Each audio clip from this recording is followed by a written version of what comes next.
So fire of God. Iná Ọlọ́run. Arise.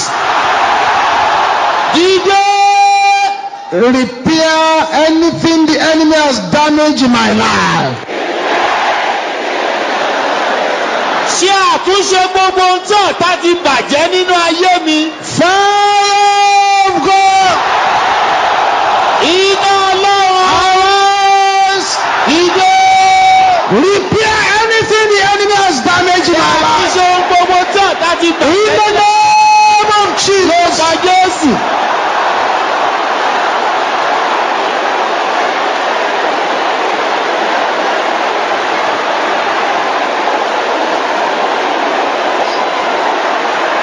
Masekataya boshendera bokosondera kayaba.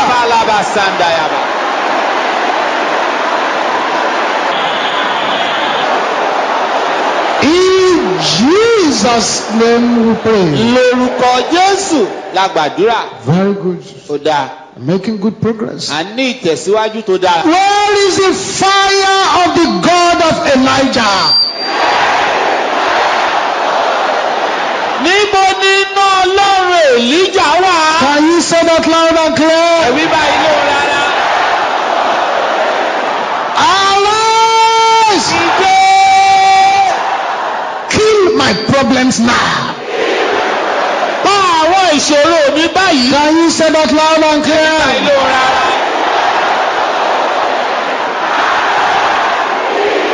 In the name of Lórúkọ Jesus. Jésù. As for the fire of the Lord God of Iná Elijah. Olúwa Ọlọ́run Èlíjà. In the name of Jesus. Lórúkọ Jésù. That's right. Ó dára bẹ́ẹ̀. The fire of the Lord God of Elijah. Iná Olúwa Ọlọ́run Èlíjà. Thank you, Jesus. Thank you, Jesus. Òṣèlú. In Jesus' name we pray. Lórúkọ Jésù la gbàdúrà. Say fire of God. Iná Ọlọ́run. Pass through my family. Láàárín ẹbí mi kọjá. And scatter every witchcraft power. Kó o sì tú gbogbo agbára àjẹ́ká. Can you say this loud and clear? Nígbà ìlú rárá.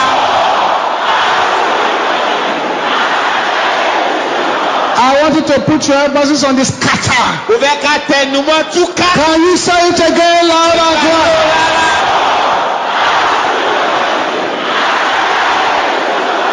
In the name of Lórúkọ Jesus. Jésù.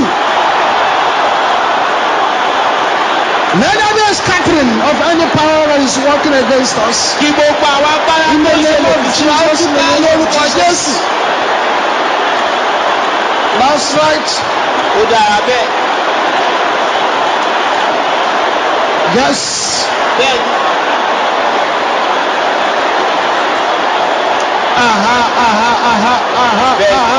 Bẹ́ẹ̀ni.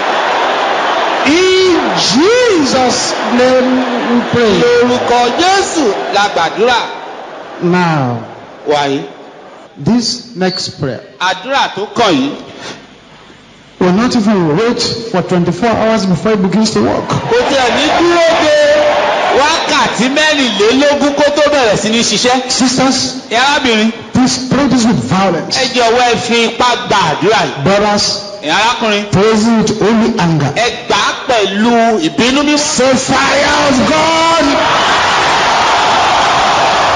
Iná Ọlọ́run. Open every good gate.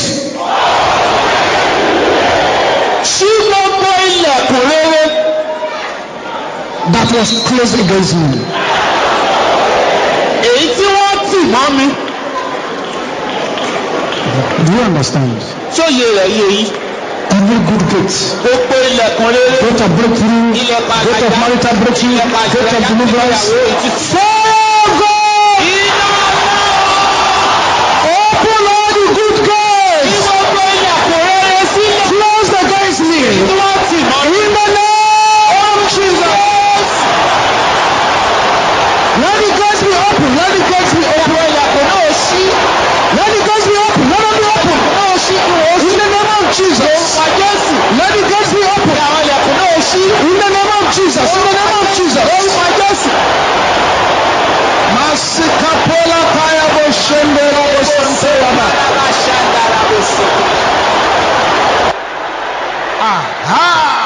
Bẹ́ẹ̀ni. In Jesus' name we pray. Lórúkọ Jésù la gbàdúrà. Father, we are gathered before you here this morning. Bàbá àwa ìrẹ́ akórajọpọ̀ níwájú rẹ lóòrọ̀ yìí. I praise your holy name for bringing us here. A sì gbé orúkọ mímọ́ rẹ ga kò mú àwa bí. Accept our thanks in Jesus' name. Ọpẹ́ wa lórúkọ Jésù. Father, we are gathered before you here this morning. Bàbá àwa ìrẹ́ akórajọpọ̀ níwájú rẹ lóòrọ̀ yìí. Lay your hands upon us. Dá ọwọ́ rẹ lé ayé wa. Minister to us by your power. Bá wa sọ̀rọ̀ nípa agbára rẹ. Visit us in a special way. Bẹ̀ wá wò lọ́nà àrà. Make our lives a testimony to the glory of God. Sọ ayé wa di ìjẹ́rìí fún ògo Ọlọ́run. Thank you, Heavenly Father. Ṣé o bá wa ọ̀run? In Jesus' mighty name we pray. Lórúkọ ńlá Jésù la gbàdúrà. Let's have a seat. God bless you. Jẹ́ ká jókòó k'Ọlọ́run ó bùkún fún wa. Let's take our Bibles. Jẹ́ ká mú Bíbélì wa. This morning we're looking at bringing down Lóòrọ̀ yìí a ó ṣe àgbéyẹ̀wò ohun tí mo pè ní the fire of God. fífa iná Ọlọ́run sọ̀kalẹ̀. And there's a purpose for this message. Ìwàásù yìí sì nídìí. Bringing down the fire of God. Fífa iná Ọlọ́run sọ̀kalẹ̀. In 1 Kings chapter 18, Ní èkíní àwọn ọba orí kejìdínlógún. we read some interesting verses. A ó ka àwọn ẹsẹ̀ ọ̀rọ̀ Ọlọ́run tó láàrin níbẹ̀. 1 Kings chapter 18 Ìkíní àwọn ọba orí kejìdínlógún. from verse 36. Láti ẹsẹ̀ ìkẹrìndínlógójì. 1 Kings chapter 18 Ìkíní àwọn ọba orí from verse kejìdínlógún. 36. Láti ẹsẹ̀ ìkẹrìndínlógójì. And it came to pass at the time of the offering of the evening sacrifice Ó sì ṣe ní ìrúbọ àṣálẹ́. that Elijah the prophet came near Ní Èlíjà wòlíì súnmọ́ tòsí. and said, Ó sì wí pé. Lord God of Abraham, Isaac, and of Israel, Olúwa Ọlọ́run Ábúráhámù, Ísákì àti Ísírẹ́lì. let it be known this day, Jẹ́ kó di mímọ̀ lónìí. this day, Lónìí. that thou art God in Israel. Pé ìwọ ni Ọlọ́run ní Ísírẹ́lì. Likewise, you too should be able to declare Bẹ́ẹ̀ gẹ́gẹ́ ìwọ náà gbọ́dọ̀ lè wí pé. that let it be known this day Pé kó di mímọ̀ lónìí. that you are my Pé God. ìwọ ni Ọlọ́run mi. Can you say that loud and Ìwọ ni clear? Ọlọ́run rárá. And he said that I am thy servant, and that I have done all these things at thy word. Èmi sì ni ìránṣẹ́ rẹ àti pé mo ṣe gbogbo nǹkan wọ̀nyí nípa ọ̀rọ̀ rẹ. Hear me, O Lord, hear me, Gbọ́ tèmi Olúwa, gbọ́ tèmi. that these people may know that thou art the Lord God, Kí àwọn ènìyàn yìí kí ó lè mọ̀ pé ìwọ ni Olúwa and that thou Ọlọ́run. hast turned their heart back again. Àti pé ìwọ tuntun yí ọkàn wọn padà. Then the fire of who? Of the Lord fell Nígbà náà ni iná ta ni iná Olúwa bọ́ sílẹ̀. and consumed the burnt sacrifice, Ó sì sun ẹbọ sísun náà and the wood, àti igi and the stones, àti òkúta wọn nì and the dust, àti erùpẹ̀. and licked up the water that was in the trench. Ó sì la omi tí ó bẹ nínú yàrá náà. And when all the people saw it, Nígbà tí gbogbo àwọn ènìyàn sì rí i, they had no option but to fall on their faces. wọn ò lo ohun méjì láti ṣe ju kí wọn ó dojú wọn bolẹ̀. And they declared, Wọ́n sì wí pé the Lord, Olúwa He is the God. òun ni Ọlọ́run. The Lord, Olúwa He is the God. òun ni Ọlọ́run. The bringing down of the fire Mímú iná Ọlọ́run sọ̀kalẹ̀ brought an instant effect. ó fa ìṣẹ̀lẹ̀ lójú And ẹsẹ̀. Elijah said unto them, take the prophets of Baal, Èlíjà sì wí fún ẹ mú àwọn wòlíì Báálì let none of them escape. láti jẹ́ kí ọ̀kan nínú wọn sálà. And they took them. Wọ́n sì mú wọn. Elijah brought them down to the brook Kishon Èlíjà sì mú wọn sọ̀kalẹ̀ sí odò Kísónì. and slew them there. Ó sì pa wọ́n níbẹ̀. So shall all satanic prophets fashioned against you be destroyed in the name of Bẹ́ẹ̀ni gbogbo Jesus. àwọn wòlíì Sátánì tí wọ́n ṣe lòdì sí ó parun lórúkọ Now, Jésù. 2 Kings chapter 1. Èkejì àwọn ọba orí kìíní. 2 Kings chapter 1. Èkejì àwọn ọba orí kìíní. I read from verse 9. Ó kà á láti ẹsẹ̀ kẹsàn-án.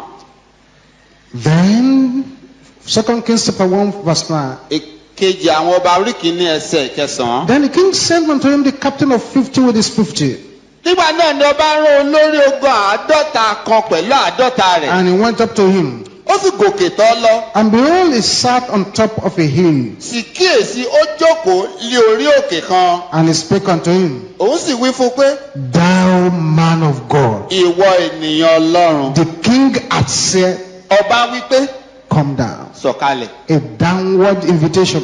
Ìpè láti dẹni ilẹ̀.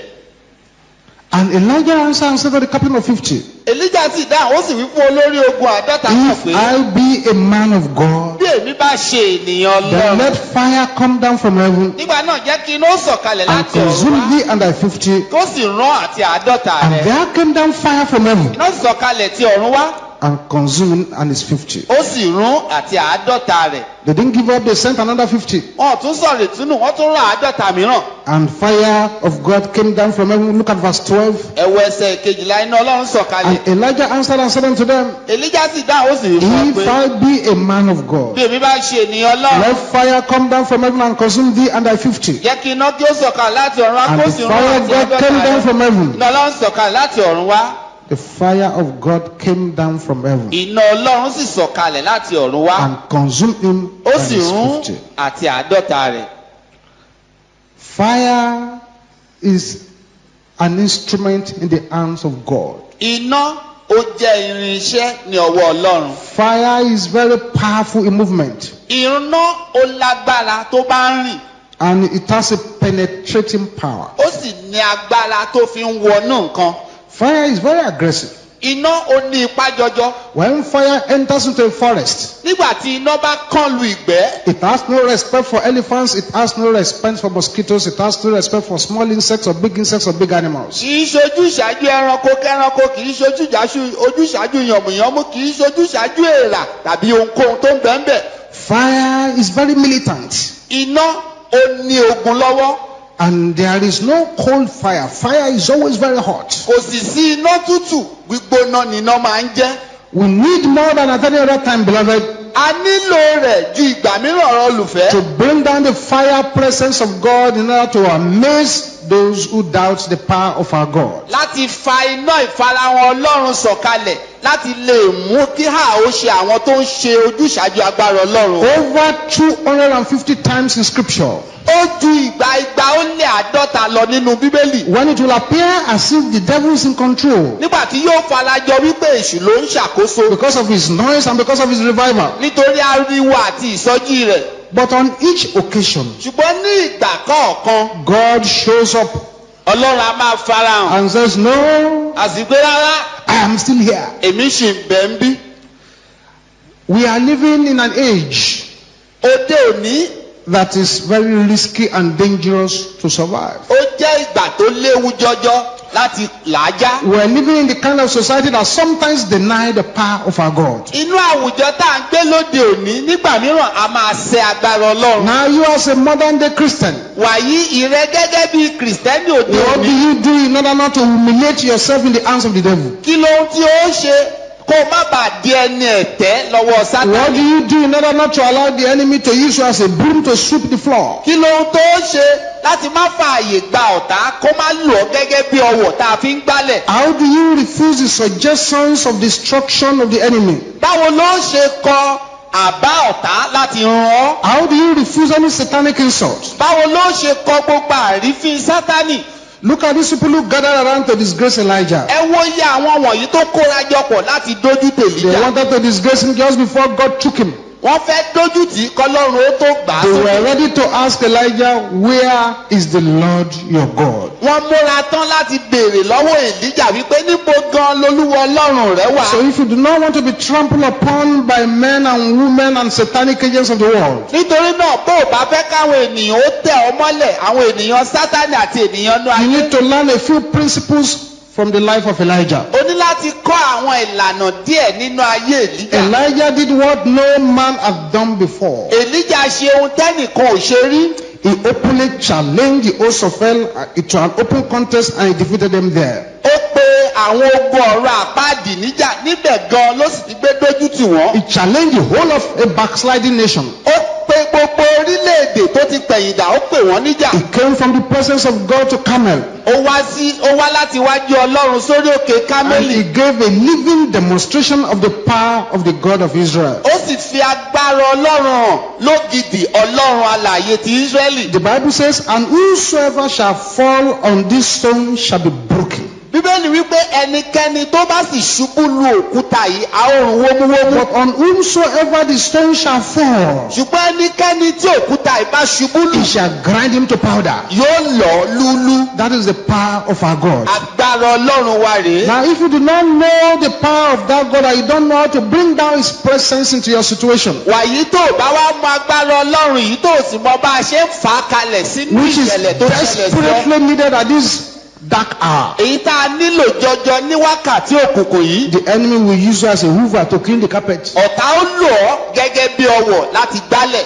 Elijah handled the powers of darkness. Èlíjà ó ṣe àwọn agbára òkùnkùn ríboríbo. He humiliated them. Ó rẹ̀ wọ́n sílẹ̀. He made them cry for mercy. Ó mú wọn kí wọn ó sunkún fún àánú. He made them to depart in a hurry. Ó mú wọn kí wọn ó sá lẹ́sẹ̀kẹsẹ̀. Elijah roared loud and clear before the people. Èlíjà ó búramúramù jọjọ níwájú Just àwọn as we ènìyàn. are reading in these two passages. Gẹ́gẹ́ bí a ṣe kà á nínú àyọkà méjèèjì That, wọ̀nyí. oh God, if you are still there, show yourself. Wípé Olúwa bó o bá sì ń bẹ́ẹ̀ fara rẹ̀ hàn. Elijah did not try to negotiate. Èlíjà kò fẹ́ láti dúnàádúrà. It is time for many of us to roar a desperate prayer like that. Àkókò ti tó kí ọ̀pọ̀lọpọ̀ wa ká búramúramù nínú àdúrà ìkanra bí èyí. To recover what the enemy has stolen and to show them that our God is still alive. Láti gba ohun tí ọ̀tá ti jí lọ padà ká sì fi hàn wọ́n pé Ọlọ́run wá ṣì ń bẹ láàyè. Can you point to your mouth and declare this loud and clear? Nàka kan sí ẹnu rẹ kó sì wí báyìí lóhùn Say, rárá. my Father, Pé bàbá mi put the power of it is done in my mouth. fi agbára ó ti rí bẹ́ẹ̀ sí mi lẹ́nu. Can you declare that loud and clear? Báyìí lóhùn rárá. In the name of Jesus, open your mouth and pray like that. Ẹgbàá aládùúrà bẹ́ẹ̀. The power of it is done. Agbára ó ti rí bẹ́ẹ̀. Let the Lord put it in my mouth. Kí Olúwa fi sí mi lẹ́nu.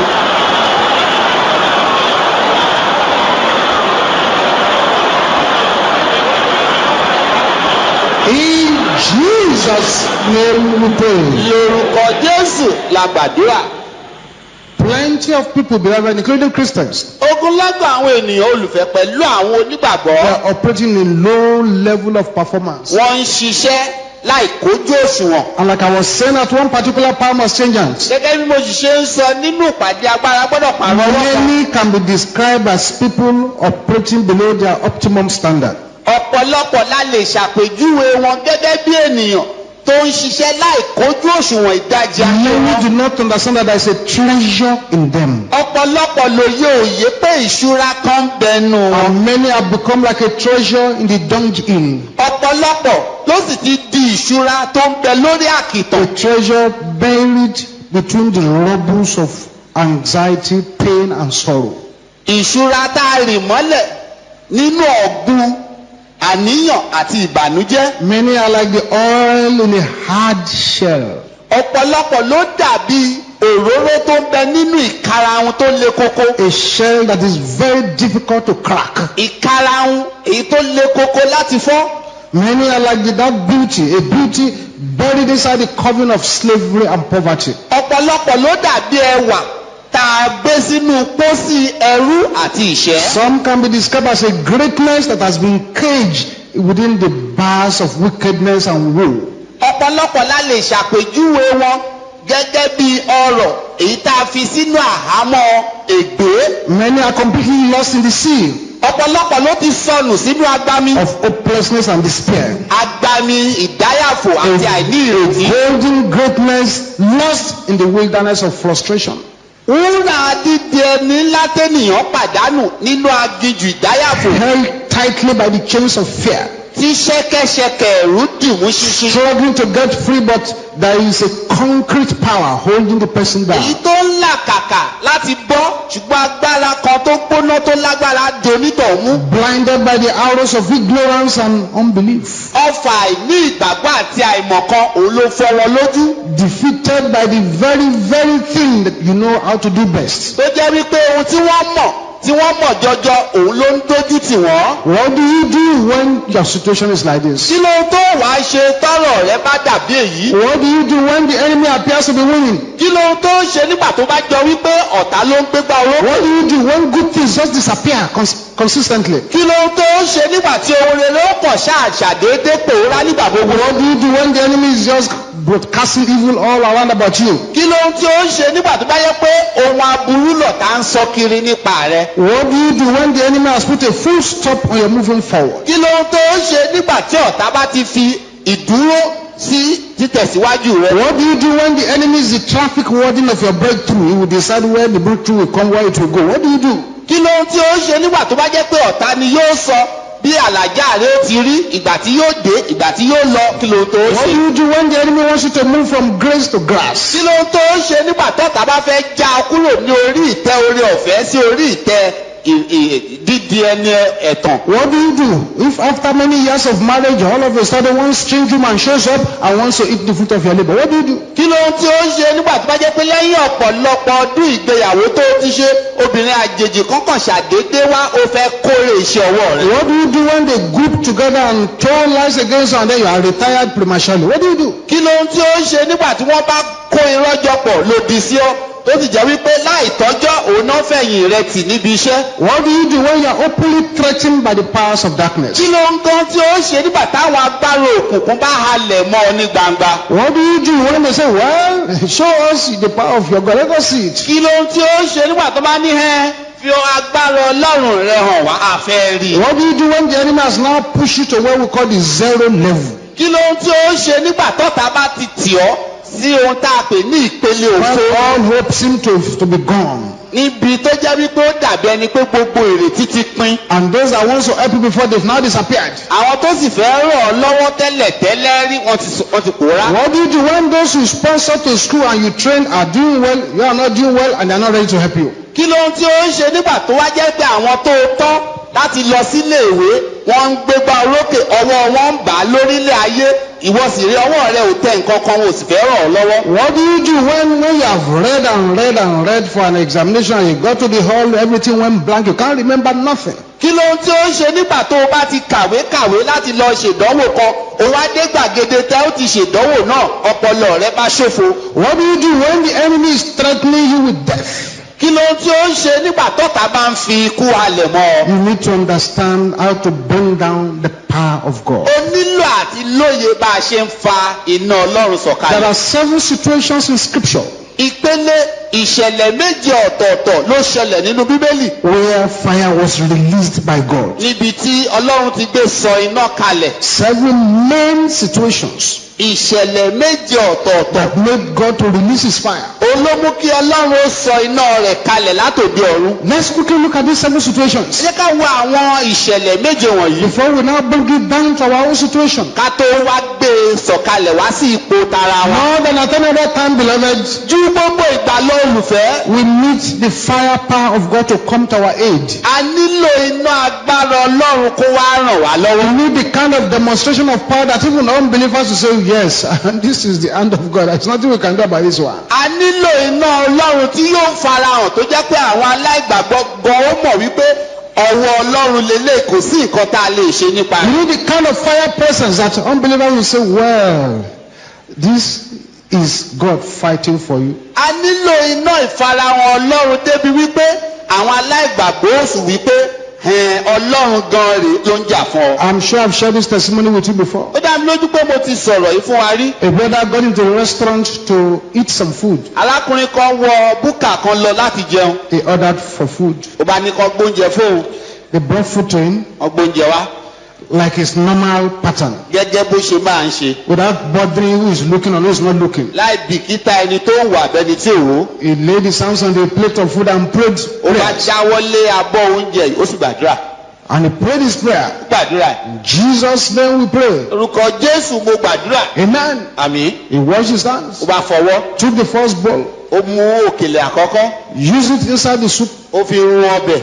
before he could bring it to his mouth. kó tó gbé e débi ẹnu. An unseen stone fell from heaven òkúta kan òkúta àìrí bá sọ̀kalẹ̀ látòkè ọ̀run. Smashed the plate of the vegetables and the thing was scattered all over the place. ó fọ́ abọ́ ẹ̀fọ́ yìí ẹ̀fọ́ sì dànù sí gbogbo ilẹ̀. The brother looked up, nobody saw what fell. alákùnrin yìí wòkè kò sẹ́nìkan tó rí nǹkan tó It was lọ sórí scattered all over oúnjẹ the place. ó sì fọ́ abọ́ oúnjẹ yìí kálẹ̀. He looked at it. ó wò ó He was surprised. ẹnu yà And he stood up, wá dìdúró washed his hands, wá tún wẹwọ́ and prepared to leave. ó bá ń múra àti máa lọ. Then a man came to him ọkùnrin kan bá bá and said, Mr. Man, ọ̀gbẹ́ni you are serving a living God. ọlọ́run alààyè ló ń sìn. Continue to serve máa sìn that living God. ọlọ́run alààyè yìí. See, because torí in this restaurant today, nílé oúnjẹ yìí lónìí we were asked to come and poison a man. wọ́n ní ká wá fi májèlé sóúnjẹ nìkan. We had taught the attendant who to give the soup to. a ti sọ fún ẹni tó ń gbé oúnjẹ fáwọn ènìyàn ẹni tí yóò gbé ọbẹ̀ yìí fún. But she made a mistake and gave it to you. ṣùgbọ́n àṣìṣe ló ṣe ó gbọ́bẹ̀ ẹlòmíì fún ọ. We couldn't withdraw it and say, it's poison, don't eat. a sì lè gbà lọ́wọ́ rẹ̀ pé májèlé ń bẹ́ẹ̀ bẹ́ẹ̀ má jẹ́. But as you prayed your prayers, wọ́n bó o ṣe gbàdúrà rẹ̀ something fell ohun kan bọ́ látòkè and broke the place to ó pieces. sì fọ́ abọ́ yìí sí We wẹ́wẹ́. need such physical demonstration a nílò ìfi agbára ọlọ́run sínú ìṣelójúkojú of the bẹ́ẹ̀. power of God agbára ọlọ́run. that will scare even our hardened enemies. èyí tí yóò dẹ́rù ba ọ̀tá wa ọlọ́kàn líle. And you raise up your right hand to the heavens and declare, ẹ̀nà ọwọ́ ọ̀tún yín sókè kẹsì wí báyìí. power, fire of God agbára iná ọlọ́run. that cannot be insulted èyí tí ò ṣe é rí fín. by any power of darkness.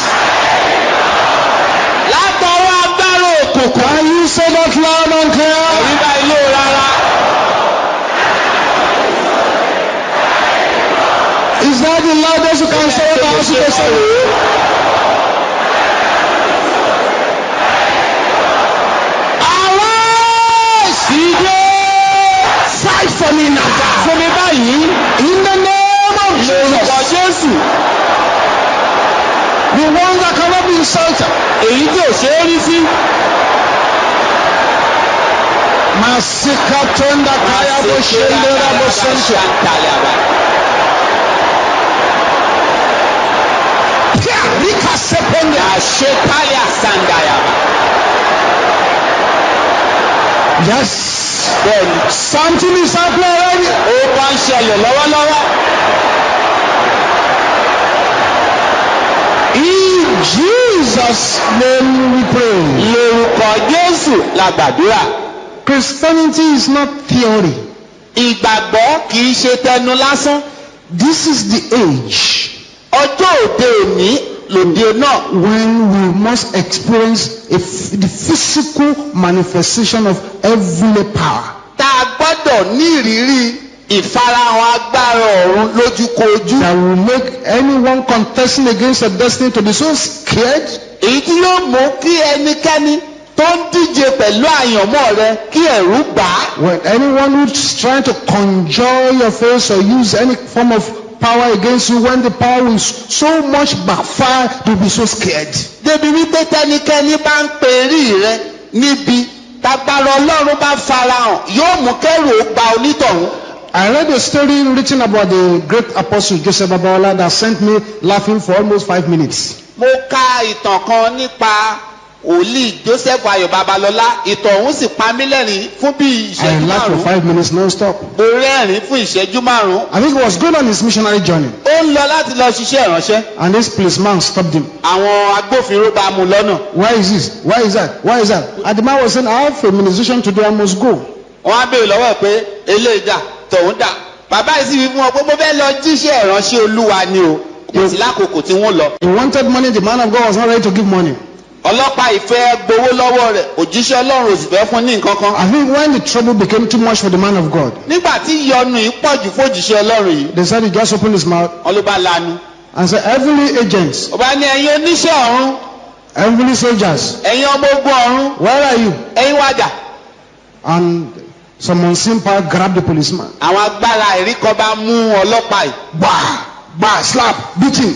wọ́n bẹ̀rẹ̀ sí ní gbá nígbàjú. Nobody saw who was beating him. Kò sẹ́ni tó yẹn tó nà. He was screaming and shouting and rolling on the floor. Ó pariwo, ó ń kígbe, ó sì yí lẹ̀lẹ̀. The beating became more serious. Lílù yìí pọ̀ débi pé He was shouting and screaming ó pariwo, ó ń kígbe. until the inspector came. Àbígbà tí ọ̀gá ẹ̀ dé. See, hey, Baba, the boy has insulted you. Bàbá ọmọ ti rí yín fín. Sorry, sir. Sorry, Ẹ sir. má bínú, ẹ má bínú. Sorry, sir. Ẹ má bínú. Meanwhile, they were still beating him seriously. Síbẹ̀síbẹ̀ wọ́n ṣe ń lù ú gidi.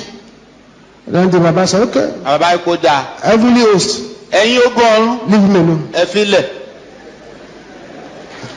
And they released him. Wọ́n bá fi lẹ̀. Right from that date, Láti ọjọ́ náà, so anytime a basket was coming, ìgbàkúùgbà tọkọ bàbá bá ń bọ̀. he said, pass. Ẹ máa lọ. Pass. Ẹ máa lọ. We need a physical demonstration A nílò kágbára Ọlọ́run farahàn of the bẹ́ẹ̀. power of the living God. Agbára Ọlọ́run alààyè.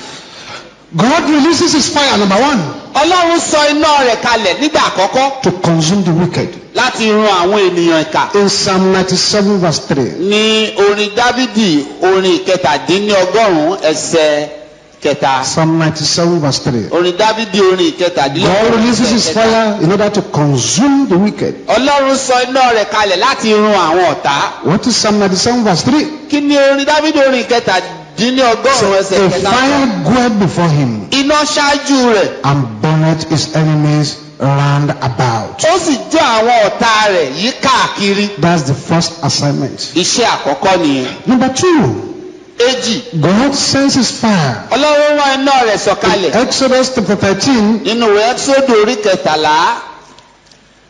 Exodus 13 verse 21. Ẹ́kísódù orí kẹtàlá ẹsẹ̀ kọkànlélógún.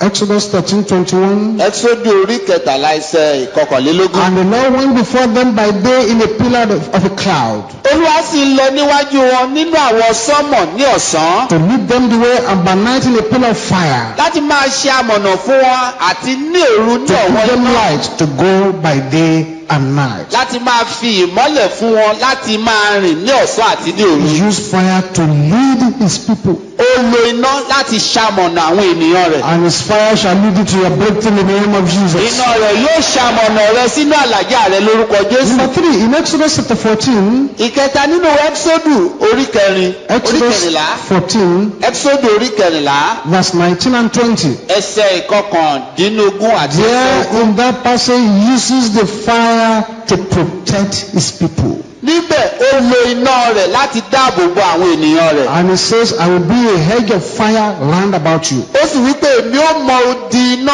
yí ọ̀ká. In Malachi chapter 3 Nínú ìwé Málákì orí kẹta verse 2. ẹsẹ̀ kejì. Málákì Chapter 3 verse 2. orí kẹta ẹsẹ̀ kejì. You see the fourth use of his fire A ó rí bó ṣe lo iná rẹ̀ lẹ́lẹ́kẹrin when it is brought down. nígbà tó sọ̀kalẹ̀. Malachi chapter 3 Málákì orí kẹta verse 2. ẹsẹ̀ kejì. But he may abide the day of his coming, Ṣùgbọ́n ta ni ó lè gba ọjọ́ and he wíwá shall rẹ̀? stand when he appeareth. Ta ni yóò dúró nígbà tí ó wá fara? He is like a refiner's fire, Nítorí òun dàbí iná ẹni tí ń da fàdákà and like fuller's soap. àti bí ọṣẹ And he shall sit as a refiner and purifier of silver. Òun ó sì jókòó bí ẹni tí ń yẹ́ tí ó sì ń da fàdákà. God sends his fire to purify his people from iniquity. Ọlọ́run rán iná rẹ̀ sọ̀kalẹ̀ láti fọ àwọn ènìyàn rẹ̀ mọ́ kúrò nínú àìṣedéédé. And number 5, Ìkarùn-ún. if you look at Acts chapter 2, Bàbá wo iṣẹ́ àwọn àpọ́stélì orí kejì. Acts chapter 2 verse Ṣe 1, orí kejì ẹsẹ̀ ìkíní. Acts 2:1. Ṣe àwọn àpọ́stélì orí kejì ẹsẹ̀ ìkíní. When the day of Pentecost was fully come, Wọ́n àtọ́jọ́ Pentecostal sì dé. they were all with one accord in one place. Gbogbo wọn fi ọkàn kan wà níbì kan. And verse 3, Ẹsẹ̀ and kẹta. there appeared unto them cloven tongues as of fire, Ẹ̀la ahọ́n bíi ti iná sì yọ sí wọn. and it sat upon each and every one of them. Ó sì pín ara rẹ̀ sí o, ó sì bà lé olúkúlùkù wọn. God sends his fire to empower his people. Ọlọ́run rán iná rẹ̀ sọ̀kalẹ̀ láti rú àwọn ènìyàn rẹ̀ lágbára. To empower his people. Láti rú àwọn ènìyàn rẹ̀ lágbára. And number 6 is what we've read in 1 Kings chapter 18. Ìgbà kẹfà sí ló ń tàkà nínú ìwé àwọn ọba kìíní orí kejìdínlógún. God sends his fire to consume sacrifices. Ọlọ́run rán iná rẹ̀ sọ̀kalẹ̀ láti jó àwọn ẹbọ. And the 7th one is what we read in the book of 2 Kings chapter 1. Èkeje làkà ní èkejì àwọn ọba orí kìíní. He sends the fire for judgment. Ó rán iná rẹ̀ sọ̀kalẹ̀ fún ìdájọ́. When you begin to learn these principles, Nígbà tó bá bẹ̀rẹ̀ sí ní kọ́ àwọn ìlànà wọ̀nyí, you begin to learn how you can become a terror to any power of darkness that is waging war against you. ó bẹ̀rẹ̀ sí ní kọ́ bá a ṣe ń di ẹ̀rù jẹ̀jẹ̀ lọ́wọ́ àwọn agbára òkùnkùn tó ń halẹ̀ mọ́ ọ. Now, how do you bring down the fire Wàyí báwo ló ṣe lè mú iná ìsọ̀kalẹ̀ into your own situation? sí ipò tara rẹ? It doesn't have to be physical fire, no. Kò ṣe pàtàkì pé kókó jẹ́ iná tá a lè fojú rí. But you can bring down the firepower of God into your situation Ṣùgbọ́n ó lè mú iná agbára Ọlọ́run sọ̀kalẹ̀ sínú ọ̀rọ̀ ayé rẹ. in a way that what has been stubborn before will bow. Débi wípé ohun tó ti ṣe orí kunkun tó ládídí tẹ́lẹ̀ yóò forí balẹ̀ fún The ọ. first condition, Àìgbọ́dọ̀ má ṣe ohun if you àkọ́kọ́. must bring down his fire, Ohun àìgbọ́dọ̀ má ṣe tó bá mú iná is ìsọ̀kalẹ̀. that you must stand right with God. Òun ni wípé ìdúró rẹ ó gbọ́dọ̀ tọ́ lọ́dọ̀ Ọlọ́run. For he who wants to call the fire of God to help him must be somebody who is a friend of that God. Ẹnikẹ́ni tó fẹ́ pe iná Ọlọ́run sọ̀kalẹ̀ ó gbọ́dọ̀ kọ́kọ́ jẹ́ ọ̀rẹ́ Ọlọ́run ọ̀hún ná. A right standing with God. Ìdúró tó tọ́ lọ́dọ̀ Ọlọ́run. The second thing you need to do Ohun ìkejì tó tún gbọ́dọ̀ ṣe. is that you must you must lay down properly the altar of the Lord. Òun ni wípé o gbọ́dọ̀ tẹ́ pẹpẹ Ọlọ́run ní bó ti yẹ níwájú Ọlọ́run. Lay the altar properly. Tẹ́ pẹpẹ Ọlọ́run ní bó ti yẹ. Prepare your heart before God. Pèsè ọkàn rẹ sílẹ̀ níwájú Ọlọ́run. Prepare the altar of your heart to receive the Lord. Pèsè pẹpẹ ọkàn rẹ sílẹ̀ kó lè gba nǹkan lọ́wọ́ Ọlọ́run. Iniquity must not dwell in your camp. Àìṣedéédé kò gbọdọ̀ sí nínú àgọ́ rẹ. If it does, there will be no fire. Bó bá wà ńbẹ̀ kò ní sí iná. The third condition for bringing out that fire Ohun àìgbọ́dọ̀ má ṣe ìkẹta láti fa iná is to ìsọ̀kalẹ̀. present the right sacrifice. Ó ní pé kó o pèsè ẹbọ tó tọ́ sílẹ̀. These are principles from the life of Elijah. Àwọn ìlànà láti ná ayé Èlíjà rèé. Present the right sacrifice. Pèsè ẹbọ tó tọ́ sílẹ̀. If my people who are called by my name, Bí àwọn ènìyàn mi tá à ń forúkọ mi pè. if you will just do what God wants you to do, Bó bá ṣe ohun tọ́lọ́run fẹ́ kó o ṣe. according to that Second Chronicles Gẹ́gẹ́ bí èkejì Króníkà ti wí. chapter 7, Orí keje. you come to God, Tó tọ̀ Ọlọ́run wá. you do what He wants you to O do, ṣe ohun tó fẹ́ kó o ṣe. you repent from the evil way, O ronú padà kúrò nínú ibi tó ń ṣe.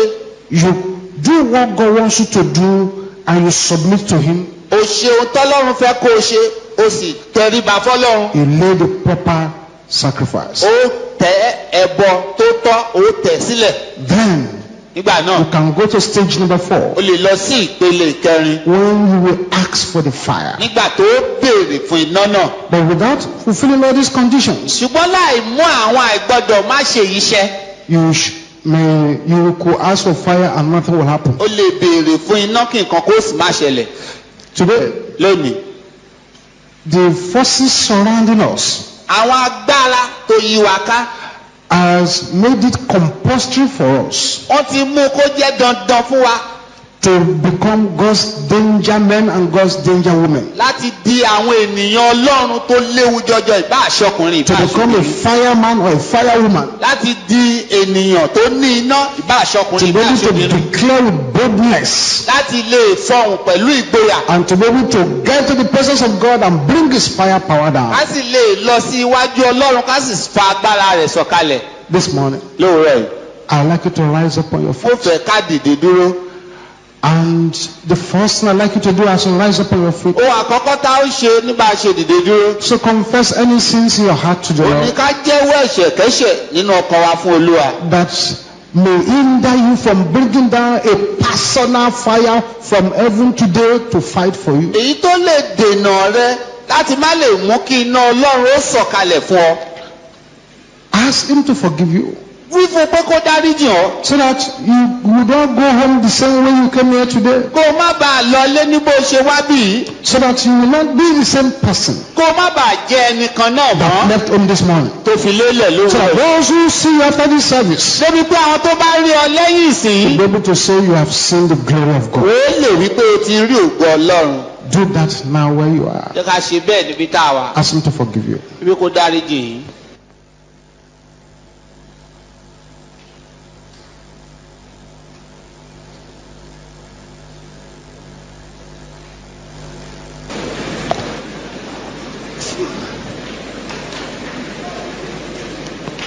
Know that the Lord can see your heart, Ẹ mọ̀ pé Ọlọ́run lè rí ọkàn yín. can see everything about Ó you. lè rí ohun gbogbo nípa yín.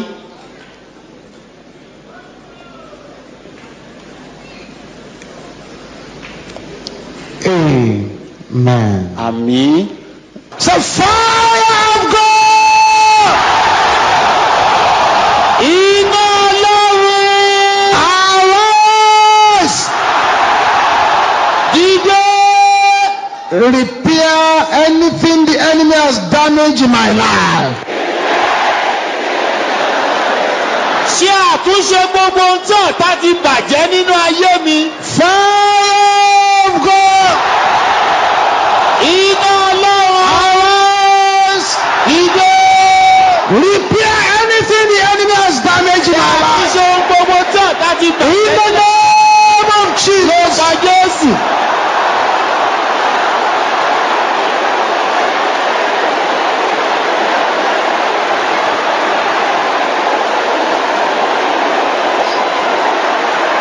Masekateya boshendera bokosondera kayaba. Balabasandayaba.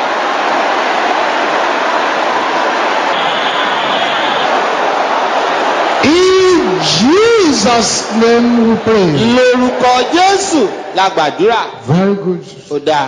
Making good progress. A ní ìtẹ̀síwájú tó dáa. Where is the fire of the God of Elijah? Níbo ni iná Ọlọ́run Èlíjà wà? Can you say that loud and clear? Ẹ̀mí báyìí ló rárá.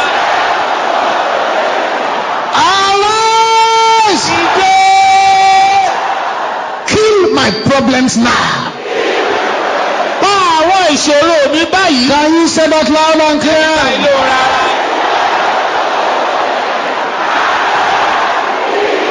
In the name of Lórúkọ Jesus. Jésù. As for the fire of the Lord God of Iná Elijah. Olúwa Ọlọ́run Èlíjà. In the name of Jesus. Lórúkọ Jésù. That's right. Ó dára bẹ́ẹ̀. The fire of the Lord God of Elijah. Iná Olúwa Ọlọ́run Èlíjà. Thank you, Jesus. Thank you, Jesus. Òṣèlú. In Jesus' name we pray. Lórúkọ Jésù la gbàdúrà. Say fire of God. Iná Ọlọ́run. Pass through my family Láàárín ẹbí mi kọjá. and scatter every witchcraft power. Kó o sì tú gbogbo agbára àjẹ́ká. Can you say this loud and Ẹ̀mí clear? báyìí ló rárá.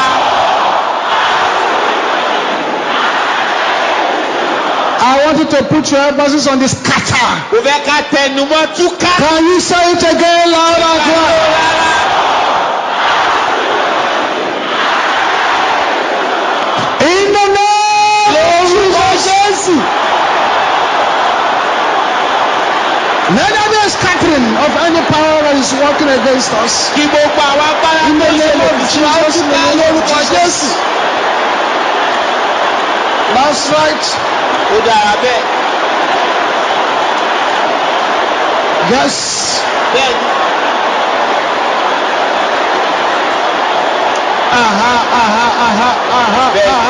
Bẹ́ẹ̀ni.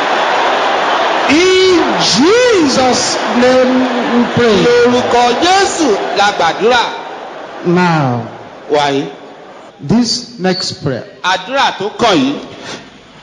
will not even wait for 24 hours before it begins to work. Kò tiẹ̀ ní dúró de wákàtí mẹ́rìnlélógún kó tó bẹ̀rẹ̀ sí ní ṣiṣẹ́. Sisters, Arábìnrin, please pray this with violence. ẹ jọ̀wọ́ ẹ fi ipá gba àdúrà yìí. Brothers, Arákùnrin, pray it with only anger. ẹ gbà á pẹ̀lú ìbínú mímọ́. Say fire of God. Iná Ọlọ́run. Open every good gate. Ṣí gbogbo ilẹ̀kùn rere. that was closed against me. èyí tí wọ́n tì mọ́ mi. Do you understand? sóye rẹ̀ yé yìí. Every good gate, gbogbo ilẹ̀kùn rere. gate of breakthrough, ilẹ̀kùn gate of àgbàjá. marital breakthrough, ilẹ̀kùn gate of àgbàjá. deliverance. Father, iná open all the good gates. gbogbo ilẹ̀kùn rere sílẹ̀. Closed against me. tí wọ́n tì mọ́ mi. In the name of Jesus. Let the gates be open. Let the gates be open. ilẹ̀kùn náà ṣí. Let the gates be open. Let them be open. náà ṣí.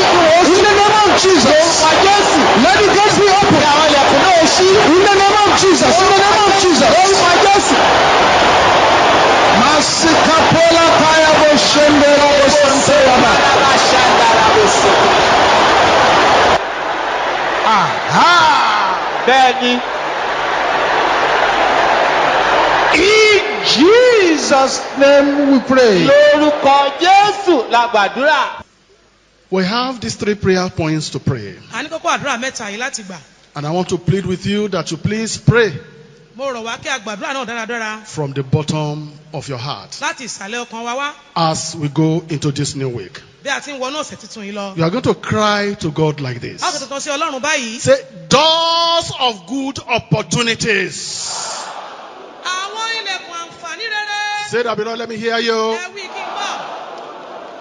Open unto me by fire. ṣí sílẹ̀ fún mi nípa iná. In the name of Jesus. orúkọ Jésù Kristi. Doors of good opportunities. àwọn ilẹ̀kùn àǹfààní rẹpẹtẹ. Doors of blessings. àwọn ilẹ̀kùn ìbùkún. Doors of uncommon testimonies. ẹ̀yin ilẹ̀kùn ẹ̀rí tí ò wọ́pọ̀. Open to us in the name of ẹ Jesus. ṣí sílẹ̀ fún wa.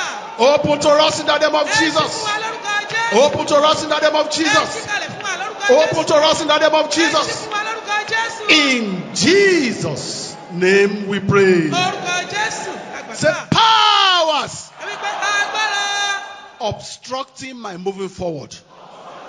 tó ń dènà ìtẹ̀síwájú mi. Powers ẹ̀yin agbára obstructing my moving forward. tó ń dènà ìtẹ̀síwájú mi. Die!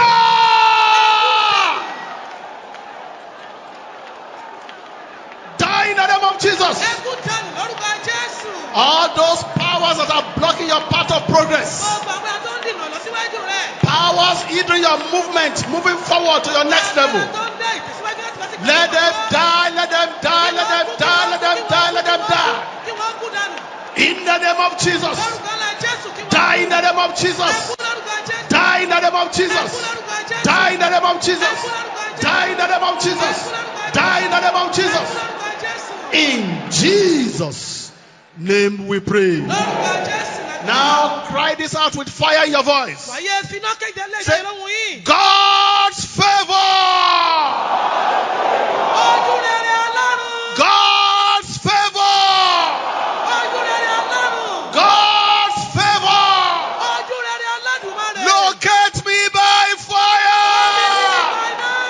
In the name of Jesus. lórúkọ Jésù Kristi. Rika posiatapa. Lebra posiakatapa liadazata. God's favor. ojú rere Ọlọ́run. God's favor upon your business. lórí òwò yín. God's favor upon your family. lórí ìdílé yín. God's favor upon your children. lórí àwọn ọmọ yín. Let them locate you by fire. wá wọrí nípa iná. Reappear kapasata. Lebra posiata kapa. In the name of Jesus. In the name of Jesus. lórúkọ Jésù wọ́n wọrí. In Jesus' name we pray. lórúkọ Jésù la gbàdúrà. Now let your amen be dynamic. wàyé jẹ́ kí àmì yóò máa rọ́. I pray for you now. wọ́n gbàdúrà fún yín báyìí. Anything representing disfavor in your life, ohun tó ń ṣojú àìrójú rẹ nínú ayé yín. I command it to die in the name of Jesus. kú dànù lórúkọ Jésù. Die in the name of Jesus. lórúkọ Jésù. Die in the name of Jesus. lórúkọ Jésù. Any dark power agbára òkùnkùn yẹ̀wù that is pursuing you, tó ń lépa yín. any dark power agbára òkùnkùn yẹ̀wù pursuing your children, tó ń lépa àwọn ọmọ yín. any dark power agbára òkùnkùn yẹ̀wù pursuing your destiny, tó ń lépa àyànmọ́ yín. I command those wọ́n powers. pàṣẹ fún agbára bẹ́ẹ̀. Let them run mad and die in the name of Jesus. wọ́n sì kú dànù. Run mad and die in the name of Jesus. Run mad and die in the name of Jesus. Any power anywhere agbára níbikíbi. saying that as you gather you will scatter. wọ́n ní bá a ṣe kọjá lẹ́ẹ̀mọ́ àtúntò. Any power power anywhere Agbára níbikíbi. saying that it is over their dead body you are going to make it in life. Wọ́n nígbà táwọn bá kú tó wà tó rí bá ti Any power anywhere Agbára níbikíbi. saying you will not move to the next level. Tó ní òní lọ sí pẹ̀lẹ́ yín tọkàn. I gather all of them together. Ọkọ̀ ọmọ bàbá yìí. I command them to be buried alive in the name of Jesus. Kí wọ́n gbé òkú láàyè lórúkọ Jésù. Let them be buried alive in the name of Jesus. Let them be buried alive in the name of Jesus. Let them be buried alive in the name of Jesus. When it was time for Mordecai to be promoted, Nígbà tó kan Mọ́dékáì kágbéga, King Ahasuerus could not sleep on his bed. ọba Ahasuerus ò lè sùn lọ́wọ́. All of you under the cover of my voice, Gbogbo yín tẹ́ ń gbọ́ wọn mi. you are candidates of uncommon promotion in the name of Ilé mi Jesus. tí ọwọ́ kọ̀ọ̀kan lórúkọ Jésù. You are candidates of uncommon promotion in the name of Ilé Jesus. tí ọwọ́ kàn yín lọ́kàn. Whether in the house, it shall be well with you. Bóyá inú ilé yín lẹ́wà yóò dáa fún Whether yín. in your place of work, it shall be well with you. Ibi iṣẹ́ yín ni yóò sunwọ̀n fún Whether yín. you're on the road, it shall be well with you. Lójú ọ̀nà yóò dára fún In yín. the name of Jesus. Lórúkọ Jésù Kristi. And all the parents that are here, I pray for you. Gbogbo òbí tó ń bẹ ní ìmọ̀ gbàdúrà fún Your yín. children, your babies, your Àwọn ọmọ yín, àwọn ọmọ teenagers, yín. your youth, Àwọn àgbà they shall not be wasted in the name Ó of Jesus. ṣọ̀fọ̀ dànù lórúkọ Jésù. You will not use your hand to bury your Ó children. ní fọwọ́ yín gbé àwọn ọmọ yín sí. In the mighty name of Jesus, Lórúkọ Jésù. it shall be well with you. Yóò dáa fún yín. Go and make it. Ẹ lọ kẹ́ lórí bá ti ṣe In the name láyé. of Jesus. Lórúkọ Jésù. Thank you, Heavenly Father. Bàbá tí ń bẹ lọ́run adúpẹ́. I cover all of you with the blood of Ọ̀rọ̀ Jesus. Jésù kó gbogbo wa. These prayer requests that are here, Lord, answer them by fire in the name of Àwọn Jesus. ẹ̀bẹ̀ àdúrà Olúwa ẹ dá wọn lóhùn nípa iná. Let the writers become testifiers in the name of Àwọn Jesus. akọ ẹ̀bẹ̀ náà di ẹlẹ́rìí. Thank you, Heavenly Father. Bàbá tí ń bẹ lọ́run ẹ ṣeun. In Jesus' name we have Ní prayed. orúkọ Jésù.